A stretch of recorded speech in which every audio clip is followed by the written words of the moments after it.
Triston Casas is good, the Chicago White Sox are bad, and David Bell got fired. We'll break it all down on this episode of First Pitch.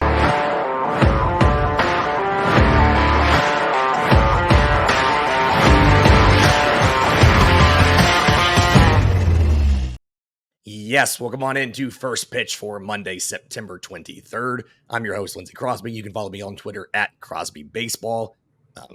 He's Troy Brock. You can follow him on Twitter at Troy B Baseball.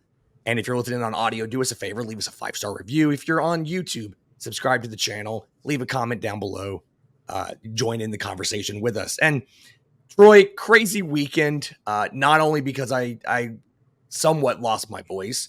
I sound like Batman, but Lego Batman.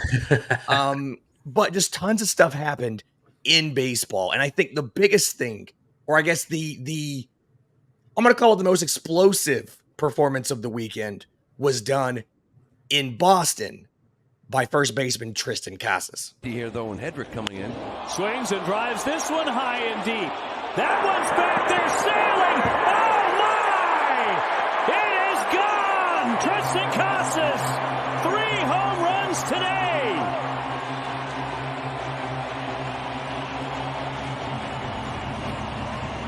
Wow.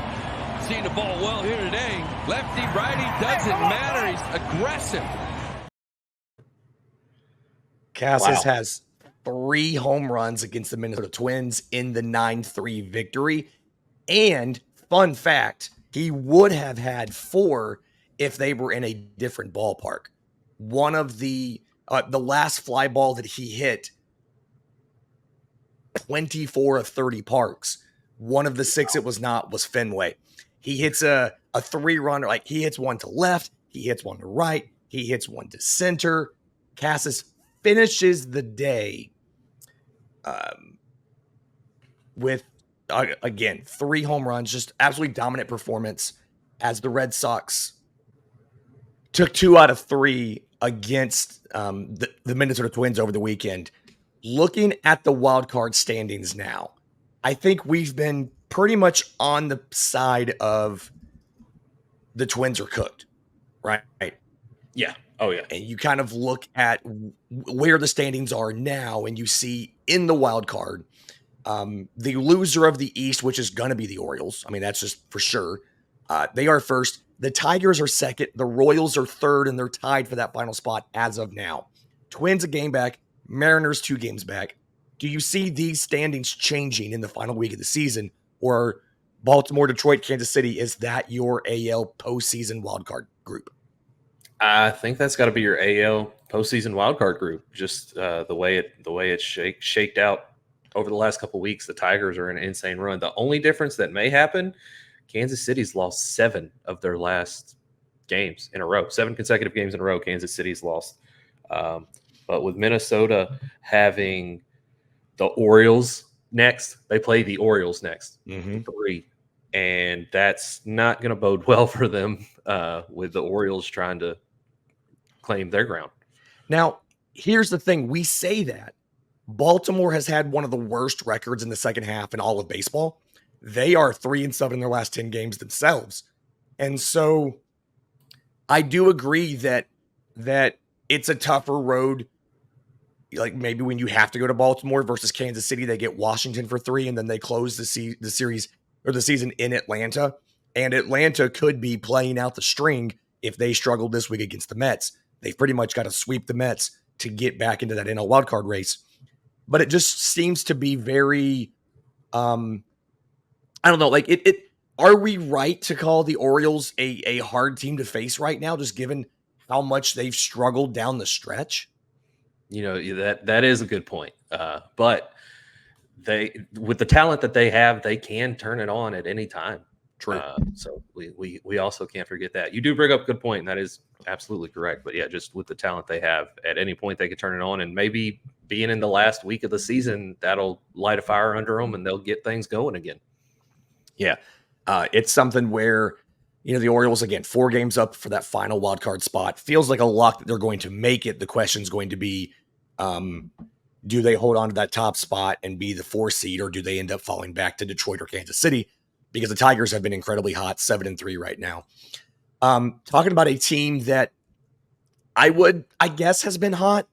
The Los Angeles Dodgers, they took down the Rockies yesterday in the series finale in Dodger Stadium, and they needed a little bit of heroics to do it. This 2-1 pitch. Ohtani smokes one right center field. Ohtani is inevitable.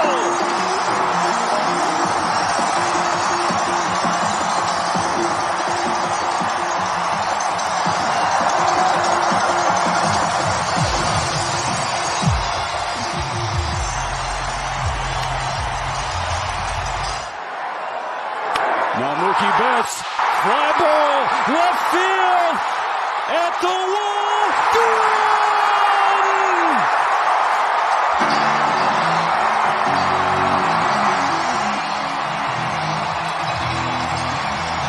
Ohtani, then Mookie, let's go home!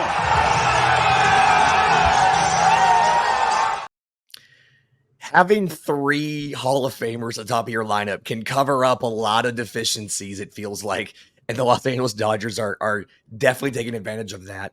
So, okay, couple things I want to talk about from this.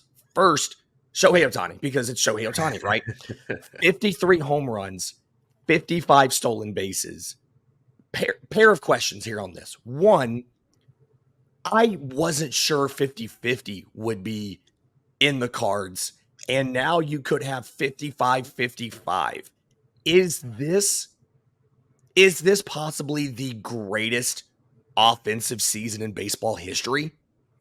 If it's not the greatest, it's definitely top 3, and it probably ain't 3. What he's doing is insane, and I also want to throw out that was a great call on the home run of Ohtani. Ohtani is inevitable. Yeah, I love that MCU reference. It's perfect for Ohtani, but I also didn't think 50-50 was reachable at earlier in the season. Last month, maybe it was questionable, and then he hit it, and now he's probably even going to pass 55-55, and it's an insane season Ohtani's having, and it's one of the greatest of all time. With a week left, I want to remind people he's within 2 home runs of Aaron Judge for the lead in all of baseball. Judge has 55. To just think about the fact that Shohei Ohtani could have 55 steals and also lead baseball in homers is nuts. And you think about the Yankees, there's not much left to play for the Yankees as far as clinching the division, the first round bye, and all of that. Whereas the Dodgers are trying to hold off the Padres here. That is surprisingly close. They have a 3-game lead. They face off for 3 games this week. So this is something where San Diego already has the tiebreaker. LA has to win this series. If the Padres sweep this, they're in a tie going into the final series of the season, and the Padres would have the tiebreaker. So Dodgers arguably have more to play for than the Yankees do. This could be nuts. The other thing I'm thinking about here, speaking of those 2 guys, is it possible that one of them gets 400 total bases? Ohtani's at 391, so he'd be on pace for 406. Judge is at 379, so he's on pace for like 394 or so. We haven't seen a 400 total base season since 2001 when 4 guys did it.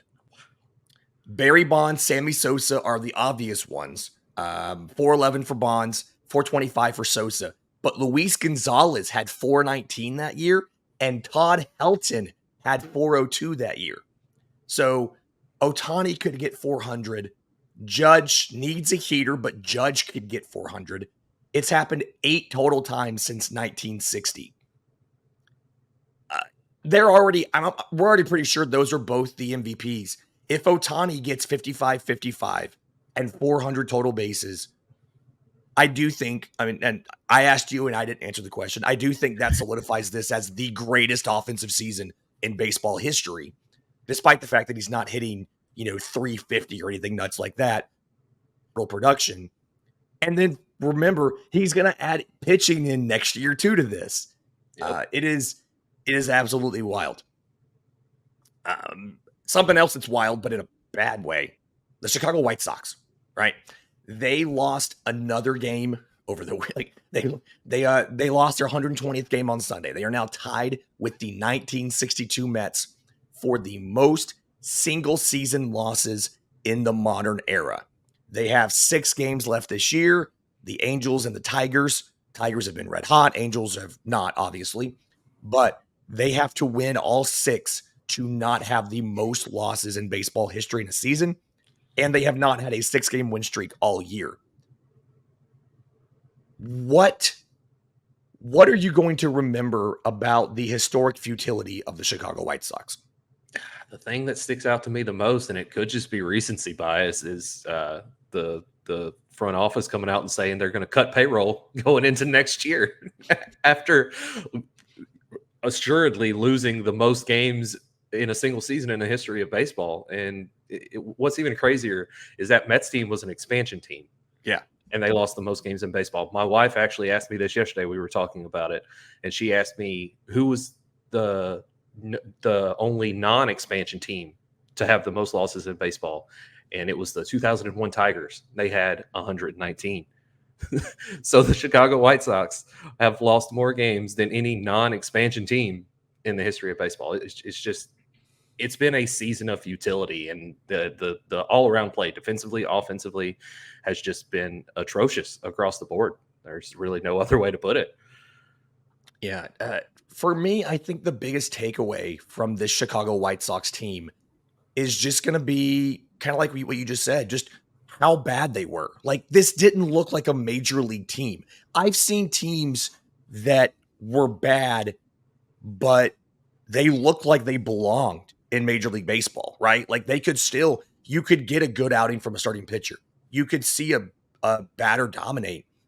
This team has just been awful in every regard. And like you said, cutting payroll just kind of makes you think, I don't know how you're going to get this any better, how you're going to fix this in the next season or two. And it comes at the worst possible time because the new anti-tanking rules with the draft lottery, they're going to set a record for most losses in a season, and they can't pick inside the top 10 next year because they're a large market team and they picked inside the lottery last year. And so it's not only generational losing, but it's losing and not even getting the traditional benefit of losing, right? And to hear that they're going to cut more money off the payroll going into next year is embarrassing. And part of me, we'll have to wait for the offseason, part of me wonders, is this finally the straw that kind of breaks the camel's back when it comes to Major League Baseball and tanking? Is this where the league finally does something more to punish or disincentivize tanking? Because even with them not being able to pick inside the top 10, you still saw them trade away their best pitcher in Dylan Cease before the season started. You still saw them tear it down and just run out the worst lineups you've seen on an everyday basis. And so, like, I've got to imagine that there's something the league is going to do, even if it's just privately pressuring the front office. There's got to be something that they do to try to force improvements on this roster. And I can't think of another situation that's called for it more than this. Yeah, absolutely. And just one other thing to mention before we move on from the White Sox. As of right now, they are the only team with 100 or more losses this season. That could change. The Marlins currently have 99. The Rockies have 96. They're the only other 2 teams in baseball that could reach 100 losses this season. And the White Sox are 20 over that total with way more to come.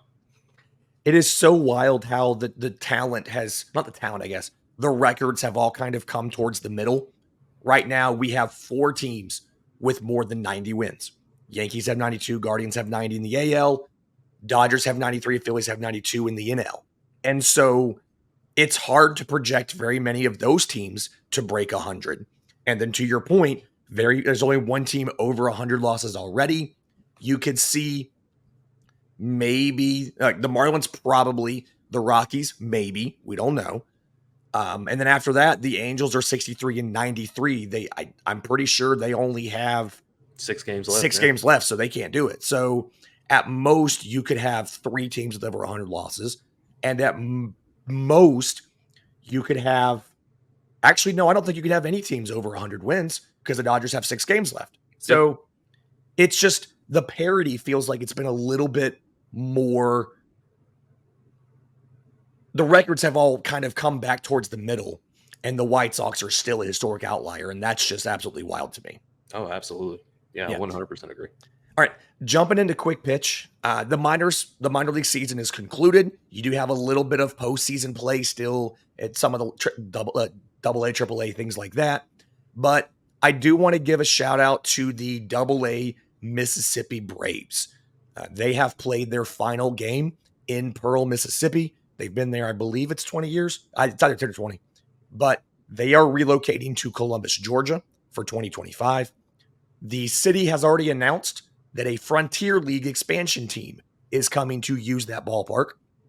I believe it will become one of the better ballparks in the Frontier League, but no more of the Mississippi Braves. With the move, they are changing to the Columbus Clingstones. Clingstone is a variety of peach. You know, the flesh sticks to the pit of the peach, hence the name Clingstones. And this is a trend that we've seen where a lot of minor league organizations are moving away from the parent team's name to a separate identity. Are you in or out on minor league team rebranding away from the parent organization's name? I'm gonna say I'm in on it. If we didn't have the rebranding, we wouldn't have the Rumble Ponies or the Trash Pandas or the Jumbo Shrimp. So the minor league team names are fun. I like them. Clean Stones it's a little weird, but it's regional, so it works. But yeah, I'm in on rebranding. Yeah, and people have to understand a lot of these rebrands, it's just based off of merch, right? You're trying to sell merchandise, and that's why, if you're the Mississippi Braves, so many people don't buy your merch because they have Braves merch already. And yes, you have a separate logo. It's the M Braves and all that, but still. So rebranding, it's a merch opportunity. It makes you distinctive from the parent organization. And then also, if you're too close to the parent organization geographically, it helps the casual person not accidentally buy tickets to the wrong team. The Gwinnett Stripers used to be the Gwinnett Braves. They had that same issue, AAA for Atlanta. So interesting move there. Okay. So how many of the Braves minor league teams are now right there pretty close to the Atlanta Braves? So all of them now are within the state of Georgia with a technicality. The Augusta Green Jackets are part of the Augusta, Georgia metro area, but they technically play just across the river in South Carolina. Oh, wow. Now, you can see Georgia from the ballpark. And again, that metro area is Augusta, Georgia, but technically they're not in Georgia. The common euphemism is all the teams are now in the state of Georgia. And I think they're the only minor league team that have all of their affiliates inside the state, because so many teams on the East Coast have their single A affiliate in the Florida League or the Carolina League. This is something where you have them all in the state. The longest drive, as I understand it, is Columbus to Atlanta. That's around 2 hours. And I believe Augusta to Atlanta is close to around 2, maybe a little over 2 hours. But they're all relatively close. And that's useful for Atlanta. They used AAA for a lot of their rehab starts, obviously rehab appearances for players. But when AAA's been on the road, they've also used high A Rome, because Rome is about 45 minutes to an hour away from the ballpark. They've used Rome for appearances as well. So kind of a big deal to them to have everybody nearby. Makes it easier to, one, go visit your affiliates. Alex Anthopoulos shows up to watch random starting pitcher outings and things like that at minor league ballparks. And so makes it easier. And I feel like it's a good idea. I just don't think it's doable for a lot of teams other than Atlanta based off just because of where they are. Right. Absolutely. All right. Moving from Atlanta north to Cincinnati. The Cincinnati Reds have obviously had a tough season. They got shut out by Paul Skeens yesterday, 2-0. Hunter Green returned, made the start, took the loss in this, wasn't bad. But the bigger news here, David Bell got fired by the Reds a season after signing a contract extension. Why And how dumb was this move to fire David Bell? The Reds in general just tend to make some questionable choices. I I don't think they should have extended Bell in the first place, but now with the firing of David Bell, hopefully they can make a correct decision and go after a guy like Skip Schumacher and bring him in. I think that he would be a perfect fit for their young roster, especially if they do give him managerial autonomy and let him implement his analytical approach and help develop those players a little bit better. But I think the David Bell firing was a little past due. I don't think they should have extended him, and just the way they went about it is very questionable, to say the least.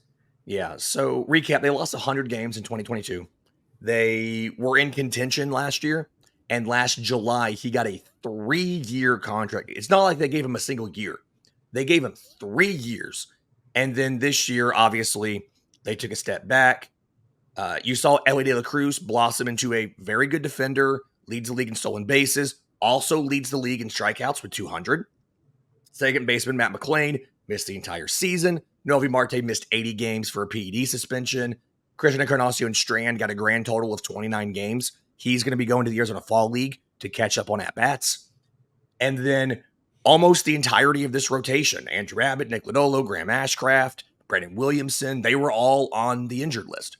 So he didn't build the roster. I don't think he's responsible for a lot of the underperformance. But here's the thing to me. Preseason projections. Fangraphs has Pacoda. Preseason projections had the Reds at 79 wins. Right now, they're at 76 with 6 games to go. Like, this is what we all expected to happen from a performance perspective for this team. Injuries obviously hurt. I don't understand the decision to fire him unless there's things we don't know about behind the scenes. It just, the quote from Nick Krall was, "We felt a change was needed to move the major league team forward. We have not achieved the success we expected, and we need to begin focusing on 2025. I would argue the success you expected is not his fault. And it's a weird move to me. No, you're right. I can see that. I did not realize that's what the projections were, but but he does make some questionable managerial moves. It's you and I talked about it in the chat last night. One of our shared pet peeves is looking at the results and determining if the decision behind them, or determining if it was good or bad based on the results instead of the process that went into it. Yeah. And a lot of his managerial decisions are kind of questionable. So, yeah, I mean, it's bullpen management feels like it's never been a strength of his, and the decisions sometimes on when to pinch hit and things like that are a little bit odd. And I feel like that's an area a lot of managers get too fancy. I've seen Dave Roberts pinch hit for Mookie Betts before, and I'm like, what are you doing? So I feel like it's an area where a lot of managers struggle. But yeah, it's he could have been better. I think two things can be true at once. He could have been better, but this is still a weird move to make. Yeah, absolutely. Talking about weird moves to make, CJ Abrams of the Washington Nationals got demoted to the minors on Saturday when, notably, all the affiliates are done. He's reporting to the spring training complex in Florida because they played a day game on Friday at, I think it was like 1:20 p.m. in Chicago. He was seen out at casinos until 8 a.m. before a day game, so 5 hours before the day game. Is the decision to option down CJ Abrams, is this warranted, or would you have just suspended him and benched him for the final week? I like the decision. From what I saw, Mike Rizzo said that he broke curfew by being out at the casino until 8 a.m. And Mike Rizzo said he's not having people break curfew, and he's going to make an example of CJ Abrams, who has been one of their best players this year offensively. And he's really started to blossom this year. I like the move, especially with it being one of their best players. It's kind of showing the young guys on the roster, hey, this is something you don't do. If we have rules set in place, then you need to follow them because we have them there for a reason. We want you to be well rested and ready to perform your best, even though we're not in playoff contention. There's only 7-8 games left. You're a professional. You need to behave like one. And so I personally like the move. I feel it's warranted. How do you feel about it? Yeah, it blows my mind that you would even consider staying out that late. And here's the thing. You've got casinos at home. You're going to be done in a week. Like, what are we doing here? You make enough money to afford a trip back to Chicago to go gamble in that casino if you want to. And I know he's a young player. He's like 24. It's just like the dumb, simple decisions that you don't have to screw up. Like, it's a self-enforced error. I guarantee it'll never happen again. But it's just things like this don't make a lot of sense to me when guys do dumb stuff like this. And so I'm glad he got optioned down. I don't really think it matters optioning him down or benching him, although I do like the fact that he can't even be around the team. Part of me wonders, would it be worse for him to be in the dugout, but not like maybe they option him down, but keep him on the taxi squad. He has to travel, but he can't leave his room and he can't play. Or is it worse that he's just banished to Florida for a week? I don't know. But either way, I do think it's a dumb move on his part. Absolutely. Talking about professionals, though, let's give some flowers to Emmanuel Clase. Okay. We already knew he was one of the best relievers in the sport. Like, that's not debatable. But this season, 0.63 ERA across 71 in the third innings, 71 appearances. And he has 46 saves. He's one behind Ryan Helsley for the MLB lead. There's a couple interesting things here. If he pulls ahead of Helsley, he'll be the first pitcher to lead the majors in saves for 3 consecutive seasons since saves became a stat in 1969. Wow. He had 42 in 22. He had 44 in 23. And then, again, 46 right now with 6 games left. So that's wild. But then also, listen to this. If his ERA stays below 0.75, which it feels like it's going to, he would be only the 4th pitcher in history with an ERA of 0.75 or lower after pitching 50 or more innings. And listen to this list. Rob Murphy, 1986, Dennis Eckersley, 1990, Fernando Rodney in 2012, and here's the curveball, Zach Britton in 2016. Wow. It feels like Tariq Skubal, who is going to have the AL Triple Crown, is going to win the Cy Young Award. Is there anybody more deserving of a second place finish than Emmanuel Clase? No, not at all. Emmanuel Clase, what he's doing is just absolutely insane. I think that he 100% should be the second place finisher for the Cy Young. And honestly, he might even take a couple of first place votes away from Tariq Skubal, which I agree with you. Tariq Skubal is going to be the American League Cy Young winner, but Emmanuel Clase is, I mean, they're 1A and 1B. The only difference is the innings pitched. Yeah, Skubal, 2.48 ERA, 221 strikeouts, 17 wins. He leads the American League in all 3 of those stats. He is behind Chris Sale of the Braves in all of those stats in baseball. Sale has a 2.38 ERA, 225 strikeouts, and 18 wins. All right, wrapping up real quick here on the Monday edition of First Pitch. This week, I already mentioned Dodgers host the Padres. Dodgers are up 3 in the standings. Braves host the Mets. Braves are down 2 in the wild card race for the final spot. At the end of the week, so last game's on Sunday. When we look back on Monday, which of these 2 series will have been more impactful in the standings? Dodgers Padres or Braves Mets? I got to say Braves Mets. I think the Dodgers are going to be able to hold the Padres off in the divisional race. But the Braves and Mets, if the Braves take 2 of 3 from the Mets, they've got the Kansas City Royals, who could be either out of the playoffs and on cruise control or locked into the playoffs and on cruise control. And the Mets have one of the better teams in the National League in the Brewers in their final series. So I've got to say the Braves and Mets, and both of them are going to be fantastic series, and they're both going to be all 6 games are going to be must watch. But I've got to say the Braves and Mets are going to be more impactful.